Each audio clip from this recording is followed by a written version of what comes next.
ازيكم حبايبي، ورجعت لكم تاني مع فيديو جديد. هنعمل بقى النهاردة ايه؟ جراب الموبايل. هنعمل ليه جراب كده قطعة واحدة في منتهى الجمال. هتشوفوا شكله بنعمل ازاي. هعمله بالخيط الاصفر الصوف ده. عندك خيط سلسلة اعملي بيه، عندك اي خيط تعملي بيه، بس انا هعمل بالخيط الصوف متوسط السمك، يعني ولا تخين ولا رفيع. اهو بسيب حتة على جنب كده، بقفل اهوت الدايرة، بدخل هنا اهي قفلان غرزة البداية عشان ما تفكش معانا.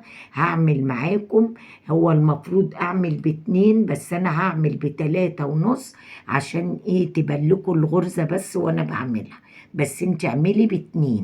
اهو بتعملي سلسلة اهي، مفيش عدد ليها، احنا بنعمل سلسلة اهيت وبتقيسيها على عرض الموبايل اهو، يعني ملهاش اعداد. بالمنظر ده كده اهو سلسلة، بجيب الموبايل بتاعك بتقيسي عليها بالمنظر ده كده اهو. كده جميل قوي اهي السلسلة بالعرض، بنقيس بالعرض. بنعمل ايه بقى؟ اهو خلاص كده اهي، بنسيب الغرزة اللي على الابرة ديت ونلف الخيط ونيجي جنبها نعمل غرزة نص عمود، برضو في اللي جنبها نص عمود، في اللي جنبها نص عمود، يعني كل السطر عبارة عن نص عمود اهو بالمنظر ده كده. ما تسيبيش فيها غرزة اهو، نص عمود كله اهو اهو. عايزة بس ابين لكم الغرزة اللي الضوء بتاع الكاميرا بتبقى في عيني، ما ببقاش شايفة قوي اهو بالمنظر ده اهو.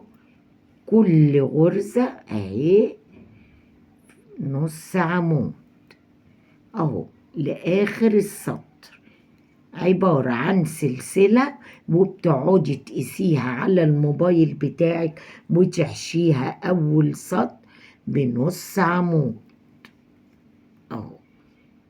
خلاص اهو، جينا كده لاخر سلسلة، تشدي الحتة اللي على جنب دي عشان تبقى ايه؟ مقفولة عليها شوية كده اهي. بنجيب الموبايل بتاعنا برضو بتقيسي كده، ادي جميلة اهي، هيبقى الجراب كده في منتهى الجمال اهو.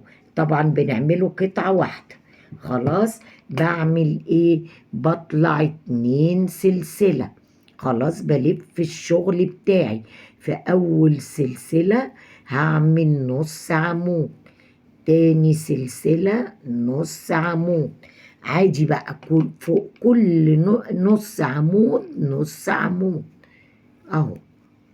بنتنينا نعمل بالشكل ده كده اهو، تمشي ايه؟ ما تسيبيش ولا واحدة عشان ايه؟ ما تبقاش ايه باينة انها ايه وحشة كده، لا كله جنب بعضه. نص عمود اهو، نص عمود اهو.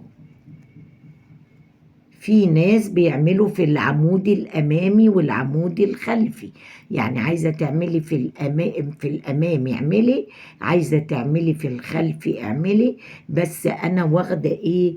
الغرزه كلها اهي، الناحيتين الامامي والخلفي مع بعض اهو. شايفين بالمنظر ده كده؟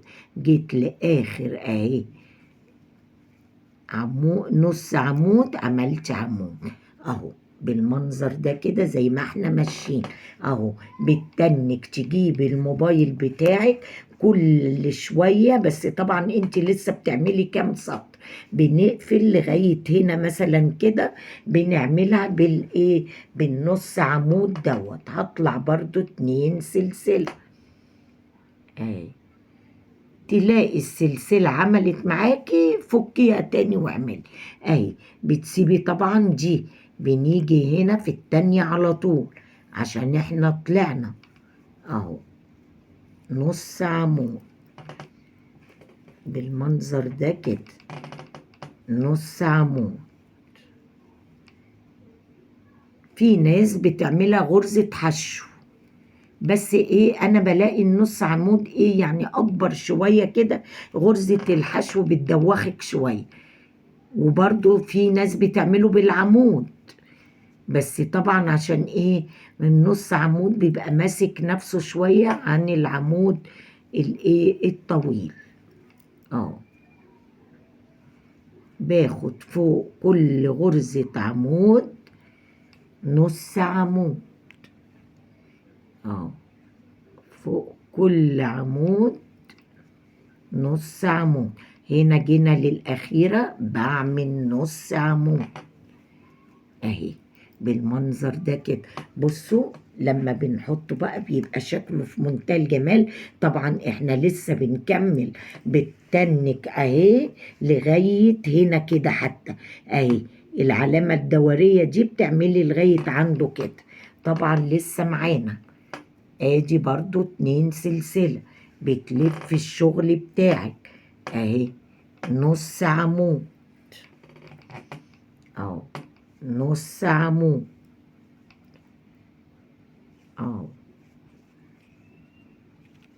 شايفين بالمنظر ده كده. طبعا بيبقى ليه ناحيتين يا جماعة، لازم يكونوا قد بعض وفي سوا بعض اهو زي ما احنا شايفين اهو. فوق كل غرزة عمود نص عمود نص عمود، ما بنسيبش غرزة اهو، عشان طبعا الشكل بتاعه يطلع جميل.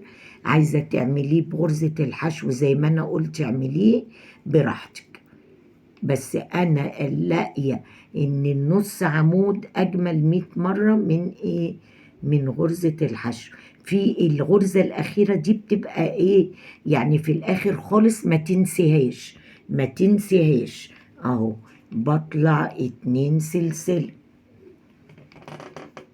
برضو بلف الشغل فوق كل نص عمود نص عمود اهو. طبعا انا قلت لكم لغايه فين بالمنظر ده كده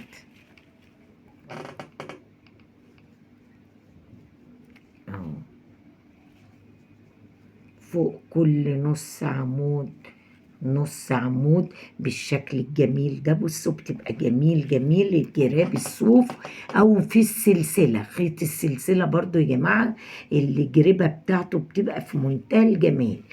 بس انا بوريكم في السلسله اهو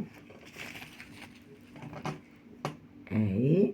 في هنا غرزه اهي، اوعوا ننساها الاخيره دي اهي، بتبقى مش باينه قوي بس برضو ما ننساهاش اهو. بصوا اهو بدأ يعمل معانا، بصوا اهو بالمنظر ده كده اهو. لازم نطلع لغايه قلنا العلامه دي اهو، برضو بتلف الخيط اهو. بنطلع 2 سلسله بتلف الشغل بتاعك اهو.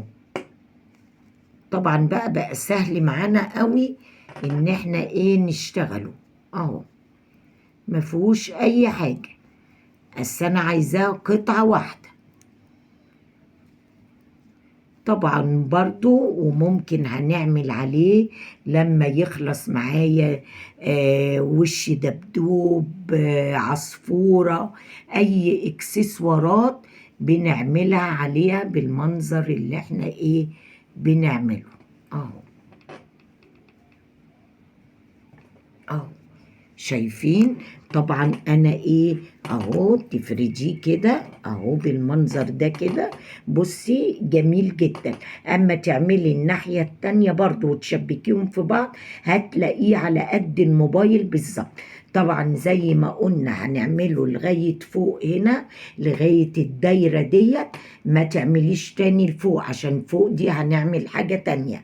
اهو نطلع حتة هيت لغاية فوق بالمنظر ده، بالنص عمود. وطبعا انا المرة الجاية بإذن الله أكون كملت معاكم، تعملوا لي الوش التاني برضو زي دي، برضو قطعة لغاية هنا. وبعد كده نشوف احنا هنعمل ايه معانا في الفيديو التاني ان شاء الله، ليه جزء تاني. شكرا ليكم وشكرا لاستماعكم لي.